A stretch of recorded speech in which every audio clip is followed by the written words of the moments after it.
যে গণতন্ত্র প্রতিষ্ঠা ও সার্বভৌমত্ব রক্ষার লড়াইয়ে শহীদ জিয়া শাহাদাত বরণ করেছেন সেই গণতন্ত্র আজও বাধাগ্রস্ত হচ্ছে বলে মন্তব্য করেছেন বিএনপি চেয়ারপারসন বেগম খালেদা জিয়া। খুব দ্রুত গণতন্ত্রের যাত্রা সুগম হবে বলেও মন্তব্য করেন তিনি। রাজধানীর রমনায় ইঞ্জিনিয়ার ইনস্টিটিউশন মিলনায়তনে জিয়াউর রহমানের ৪৪তম শাহাদাত বার্ষিকী উপলক্ষে আয়োজিত আলোচনা সভায় ভার্চুয়ালি যুক্ত হয়ে তিনি বলেন, জিয়ার আদর্শ অনুসরণ করে গণতন্ত্র প্রতিষ্ঠা করতে হবে। এতে লন্ডন থেকে ভার্চুয়ালি যুক্ত হয়ে দলের ভারপ্রাপ্ত চেয়ারম্যান তারেক রহমান বলেন, ঐক্যমত হওয়া প্রস্তাবিত সংস্কার শেষ করে অন্তর্বর্তী সরকারের সদিচ্ছা থাকলে ডিসেম্বরের আগে নির্বাচন করা সম্ভব হবে। জনগণের আকাঙ্ক্ষাকে ধারণ করে জাতীয় নির্বাচনের তারিখ ঘোষণার দাবিও জানান তিনি। তারেক রহমান বলেন, অন্তর্বর্তী সরকার ১০ মাসেও জাতীয় নির্বাচনের সুস্পষ্ট তারিখ ঘোষণা করতে পারেনি বলেই দেশে অনিশ্চয়তা ও অর্থনীতিতে স্থবিরতা তৈরি হয়েছে।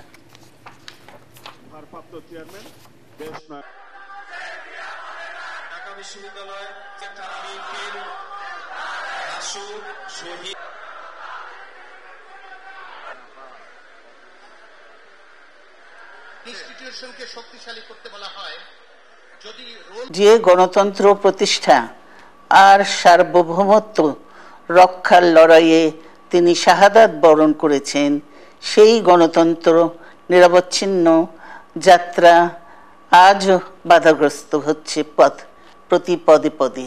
খুব শীঘ্রই আমরা বাংলাদেশকে গণতন্ত্রে পুনঃপ্রতিষ্ঠিত দেখতে পাব।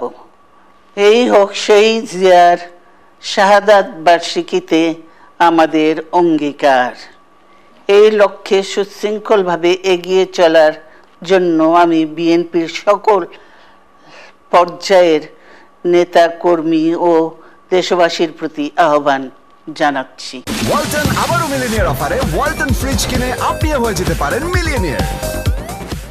যেহেতু কম বেশি সকল বিষয় অধিকাংশ দলগুলোর মধ্যে একমত রয়েছে ডিসেম্বরের আগেও নির্বাচন করা সম্ভব, আমি অন্তর্বর্তীকালীন সরকারের কাছে আবারও আহ্বান জানাই, জনগণের আকাঙ্ক্ষাকে ধারণ করুন, অবিলম্বে ডিসেম্বরের মধ্যেই সুনির্দিষ্ট দিনক্ষণ দিয়ে জাতীয় নির্বাচনের তারিখ ঘোষণা করুন। এখানে অন্তর্বর্তীকালীন সরকারের জয় বা পরাজয়ের কোনো কিছুই নেই, বরং স্বাধীনতা প্রিয় জনগণকে একটি সুষ্ঠু নির্বাচন উপহার দিয়ে গণতন্ত্রকেই বিজয়ী করুন।